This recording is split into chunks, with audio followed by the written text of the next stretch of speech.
Okay, we'll call the Columbia County Land Bank Corporation meeting to order.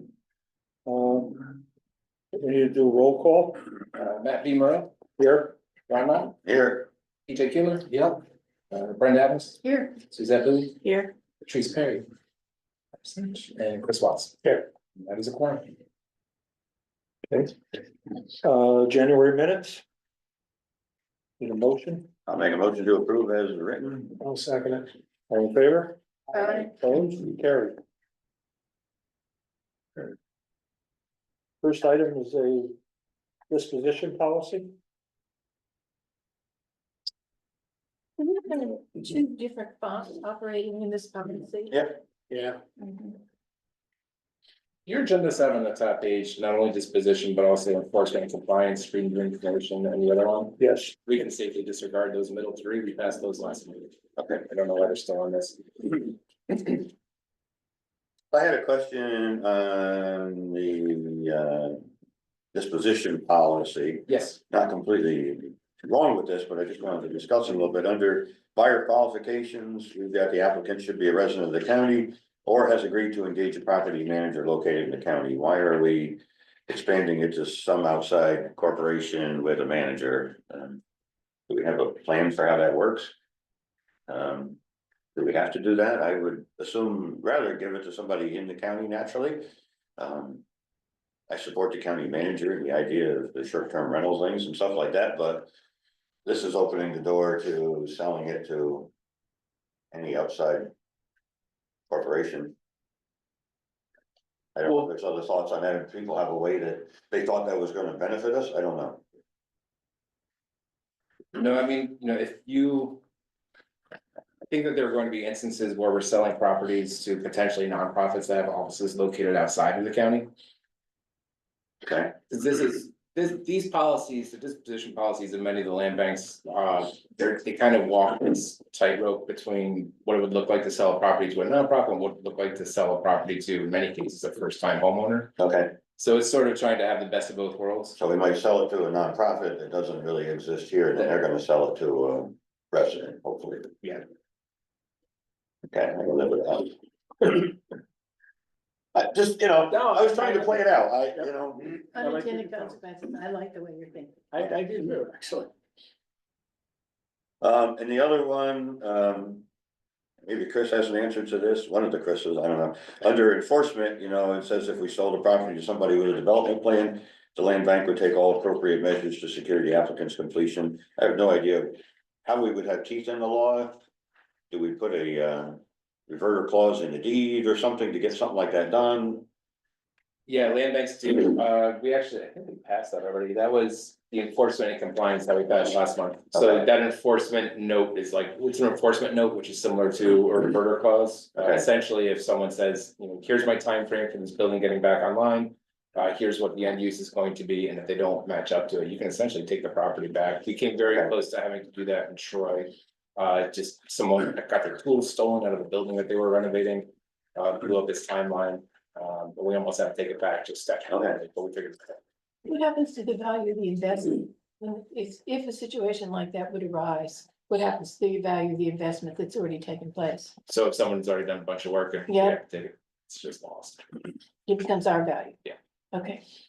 And is that stated anywhere, or is that just generally accepted practice? I believe it's in the enforcement and compliance policy. I'm sorry, I didn't bring my notebook, but. Okay.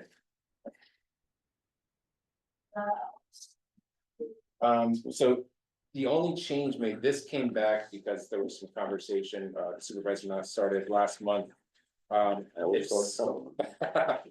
It was under the buyer qualifications section, so if someone was disqualified, do they have Yep. any kind of recourse? Mhm. So I added something really simple at the bottom, so under buyer qualifications, it's the last piece, an applicant deemed disqualified as per section above. May petition the board of directors for an exemption. Exemptions will be considered by the board during a regular meeting. What I did not add to this was a whole list of criteria for how you will determine exemptions. I can amend this to say exemption, Exemptions will be considered by the board during a regular meeting. I'm happy to leave it at that, you know. You want to just leave this? I try to leave it as open-ended as possible. To me, it was flexible, you know, I think I'm okay without a list. Okay. Because I think that these are all gonna be unique situations and, yeah, things we can't think of right now. Right. So that's just. So that I'll make a motion to approve the disposition policy if everybody's okay with it. You need a second? Second, all in favor? I, Opposed, carried. Procurement's the only other one that's in here that we really need to take another look at, and then this one was pretty simple, we had two options last month, we looked at the county's version. We looked at a land bank derived version. The land bank one made more sense for the land bank, just because it doesn't get involved in a lot of things the Right. county does, but we did adjust for the trigger points. The different dollar amounts. Yep. They look more friendlier than the county, so. Yeah, before, I think the first one was 0 to 3,000 before, and then it went 3,001 to 49.99, and maybe up to 5. So I just reduced the 3,000 to 2,500 to align with what CBDC's Right. allowance is to spend money, basically.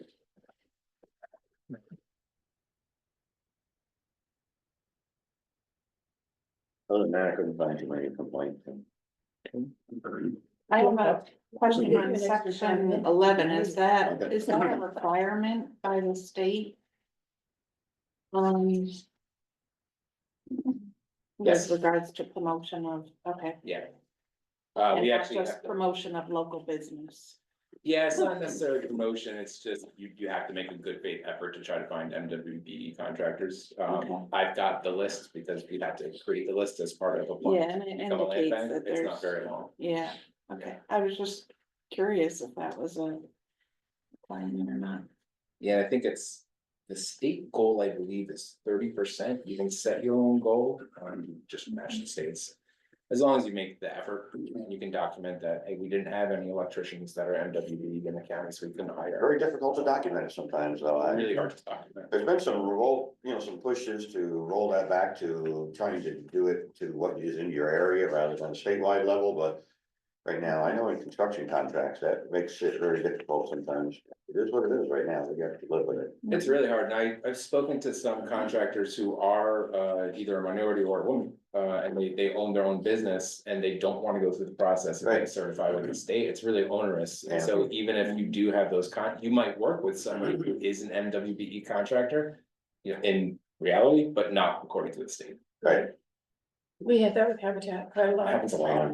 And whenever you deal with state or federal funding, it is what it is. Till the state changes their mind. Make the motion to accept. Got a motion, second, Second, discussion? All in favor? Aye. Opposed, carried. if the treasurer says it's okay, then the procurement's okay. So we are confirmed that our date is gonna move from tomorrow, 4/16.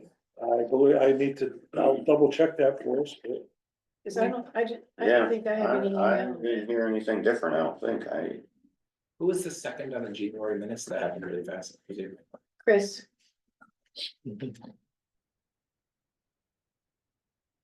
Okay. So in other ABO compliance news, so if it's not tomorrow morning, then it'll just be April 16th, which is fine, and then if you've got your conflicts, we'll just reschedule you as well, well, I guess you'll have to get Hopefully rescheduled. I won't. If that's what you're saying. No, the jury duty. Or if I, no, tomorrow, if we can. So then the other pieces of ABO compliance, so there's a lot. that You guys don't see for the parish reporting. So the self-evaluation, the board self-evaluation is one part of that. That's really the only thing that you have to actively do. There's quite a bit that I've started. The big question was, we have to have an audit done by the end of March. So the question there was, do we want to spend state money to have an audit done when we have no transactions and no financial activity? So we reached out to the ABO and asked them if there was a recourse, and they said, just have an auditor write a letter that said you had no transactions, no financial activity, and we'll take that. So that's okay. who does that, man? Who would write, does the county do an outside independent, yeah. an annual one, right? Yeah, So would it be the same auditor for this, or would it be a different auditor? It No, probably we have could be. UHY does the tobacco, and that's a separate like this. We And they just do hired some through CEDC. to do the federal contracts through highway too, you know. Progressive and molecular or county audit. Yeah, and they do CEDC's audit in their interim building. I think that's what Mike's probably gonna do, is just reach out to them. UHY, yeah. The other pieces of compliance are just a bunch of reports that have to get filed that are gonna take me most of next week. And then the other thing I wanted to, it's not on the agenda, but I'll throw it into discussion because these are emails that I received on the way here. We got the title reports back for the two adjacent parcels that we were considering, both clean, both insurable. In some conversations with, so this is SMPR that we use for the title searches. So the fact they can be insured is great. I guess some of the land banks out there have had some struggles in the wake of the Supreme Court decision. What I was told by SMPR, the fact that these are foreclosures from 2017, I think that's right. And people have not paid their taxes on them still, it just makes it that much easier to deliver quote unquote clean title. So if they were more recent foreclosures, it might have been a little bit trickier, but since they're a little bit older, it's easier to get insurance on them. Which is Sometimes it pays to procrastinate, right? How in depth of is the full title search that they do? It's pretty intense, yeah, so the first one that I got, I said, oh, this must be all the properties, and I started looking through PDFs, and I said, oh, this is one, it's about 12 pages, so it was pretty in-depth. They actually came over and looked at my files too. Okay, especially as old as our area is, there've been many owners throughout the years. Yeah. The ages of the communities make a difference. And the other thing that I wanted to touch on briefly, it's not, they haven't opened it to applicants yet, but RUPCO has that vacant. Oh, I forgot what it's called, VRIP, the Vacant Residential Improvement Program. We talked about this early on. So they applied to the state for, I think they got $50 million to run this program throughout 9 different counties. So this is the one, if somebody's got a vacant apartment and they agree to rent it out to someone who income qualifies, they either get 50,000 or 75,000 for rehab funds, depending on the income level they want to rent it out on the back end. And one of the things that we had talked about was using land bank funds as supplement to that grant to make it go a little bit deeper. HDR is okay with it. The New York Land Bank Association's attorney said it was a decent idea. Still waiting for RUPCO to open that up, but then it kind of opened the question, this was a question that came up during a housing task force policy committee meeting. Well, if the land bank can make direct grants to individual homeowners for rehab, why would we only do it this one time? So if you can, that's one of the big holes, I think. You know, I've received a lot of phone calls in my, not as a land bank hat, but my housing task force hat. I get a lot of calls from people that don't qualify for any of the state programs, and never will. There's private owners of small homes that, you know, I would rent it out, but I need X amount of money. And there's just no money available for them at the state. But if you can use land bank funds to do that, the only issue is the enforcement on the back end of that. So if you're using, like the RUPCO one makes sense because RUPCO is going to handle the whole period of affordability. So if someone rehabs these properties and they're going to rent them out to income qualified people, RUPCO is the backstop on that. If the land bank were to just be a pass-through organization where they could take funds and get these properties back online, somewhat, and if we attach income restrictions to the rental part of it, if it was rental or home sales, someone needs to monitor the back end of that. So we would either have to contract with someone for that, which isn't that hard to do. Galvin does income monitoring and they're right in town.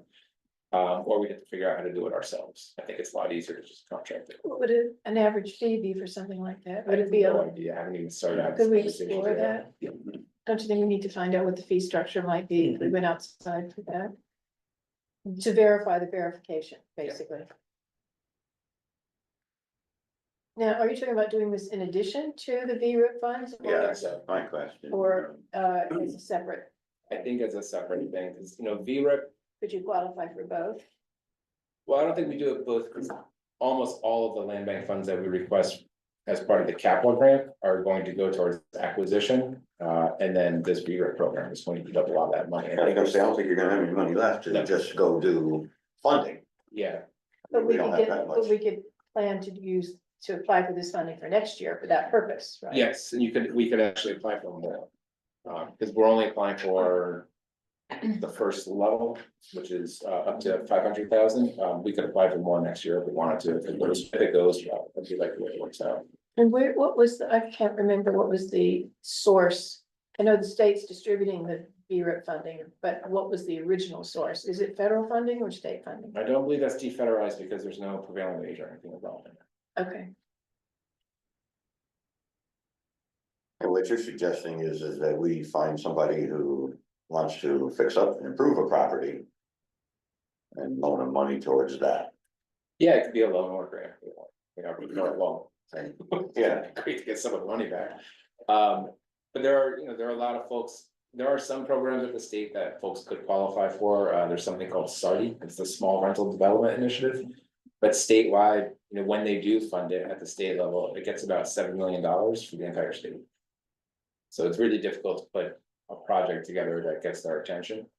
But if we were the local program administrators of basically a home repair program, and then just contracted out a lot of the work, we could basically decide who qualifies for it. when you say it's really hard to put together a project to get their attention, does that mean that they're, because the funding pot is so small, they're looking for a few large projects? Or No, is it a pot that might be neglected, and so our smaller developers, local developers might be more competitive? it gets oversubscribed every year that it's out, so I believe, so Rural Housing Coalition always advocates for that pot to be bigger. And I think right now in the one house budget, it's 10 million, so, which is a significant increase from 7 million percentage wise, but not in real dollar wise. I mean, you're still only gonna be able to do a certain amount of projects. That program is only available to buildings up to 10 units. So there are a lot of things that don't qualify for it, but you've also gotta. You sort of have to measure that, well, I forgot where, never mind, I forgot where that sentence was gonna go. Sorry, I haven't had any lunch yet. Well, I'm just thinking, based on our policy meeting this morning, we're really looking for funding for smaller projects, which is what's gonna make the most impact, have the most impact in most of our communities. Yeah, I think a lot of smaller projects dispersed is the antithesis of what the state wants to fund, right? They want big projects at one spot that make a huge impact. We don't really have a lot of places in the county where that makes sense to even talk about. So to me, if you can take different funding sources and turn those into a dispersed program, I think that makes a lot more sense.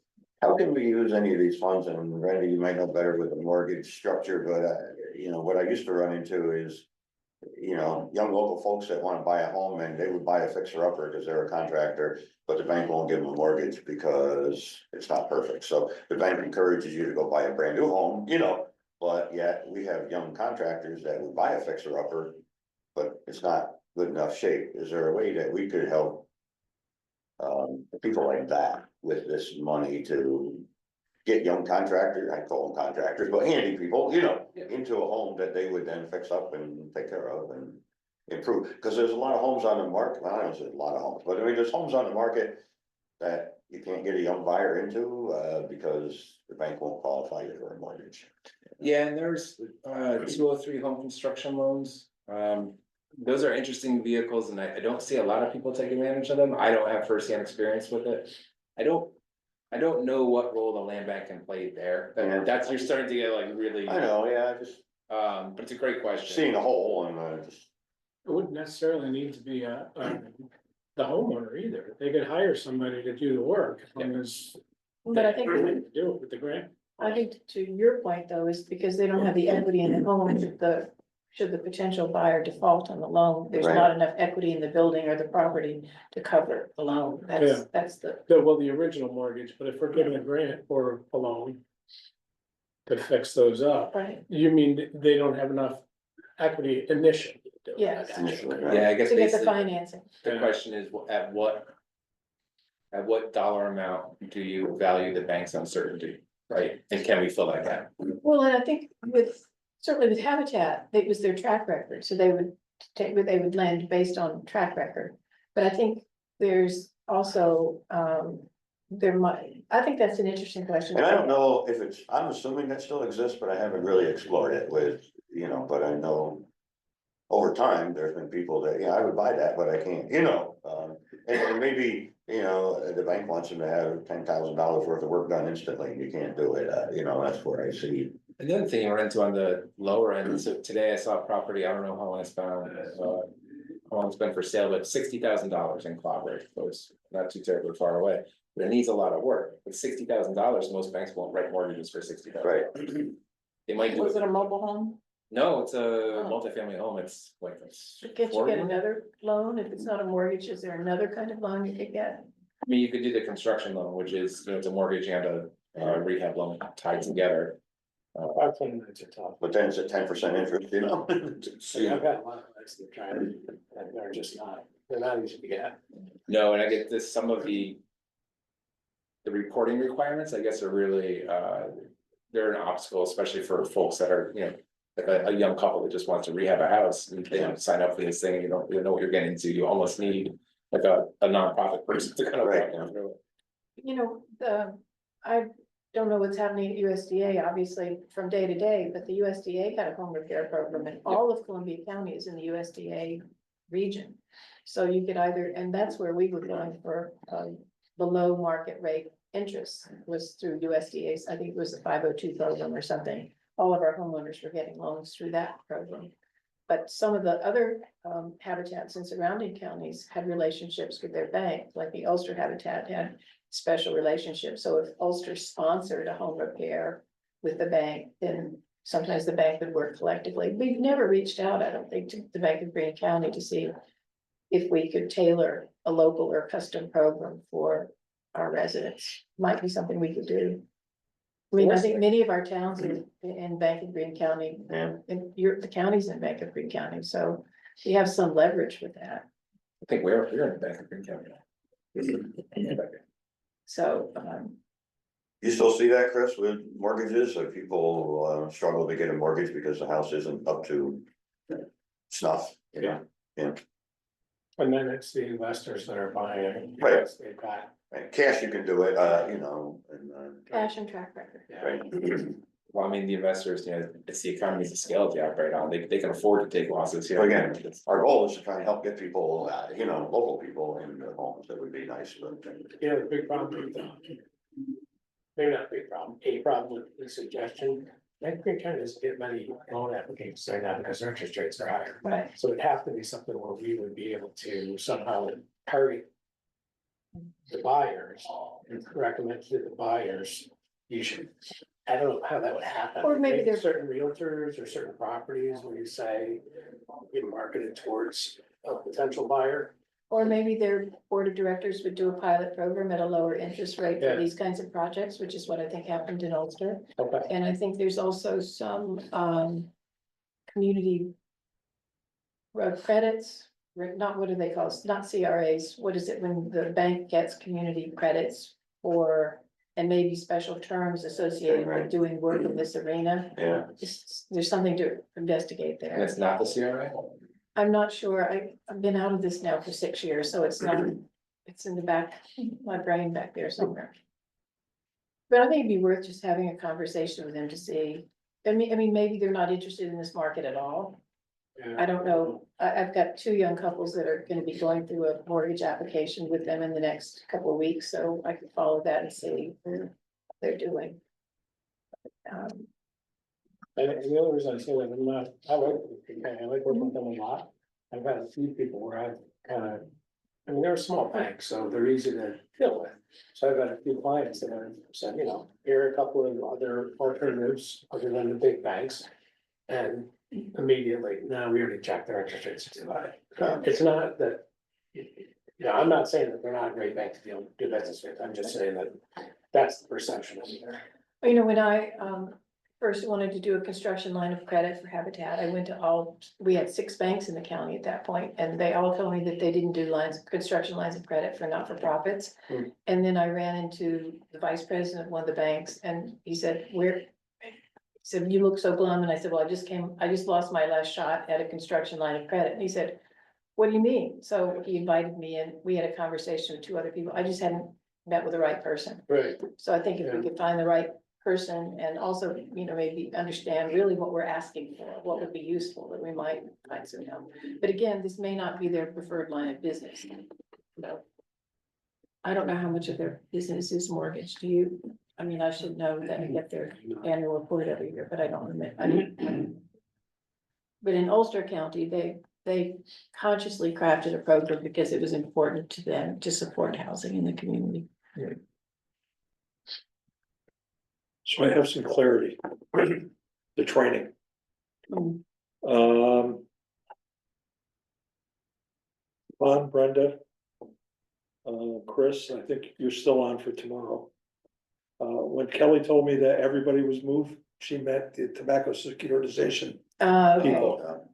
So that's myself, Kippy, Rick Scolaire, and Bernie Carp are the 16th, so you're still good, Okay, I have it on my calendar, so. huh? That's Oh, my it. calendar. He just did his- I'm free. I would have been happy to have an hour off, but. You did yours. And that's online, we don't have. Yeah, yeah. Okay. Takes about 6 hours. It does not, it's not. We have to keep the camera on and stay in the room, that's all, you know, but. We're still on tape. No fish there, no fish there. That's all I've got, unless anyone has anything else, and there's no one from the public. Thank you. You adjourn, okay. Motion to adjourn, second, all in favor? I, Opposed, carried. Sorry about the confusion. I just- No. Kelly told me everybody was moved to the 16th, I just assumed it was everybody.